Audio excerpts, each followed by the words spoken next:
शीतला मैया की जय, बोल दुर्गा माता की जय, बोल काली माता की जय, बोल मुंडेश्वरी मैया की जय।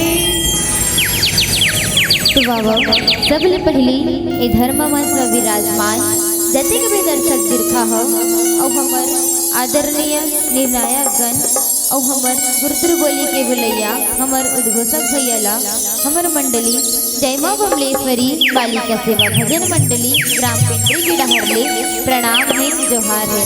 आप मन के यहाँ 10 झांकी के अवसर में हमला गाय बजाए के अवसर मिले है। अगर हमर गाय बजाए माँ कोनो बिडहरले गलती होगी तो अपन कोरा के लइका जान के क्षमा करहु, क्षमा करहु, क्षमा करहु। बोल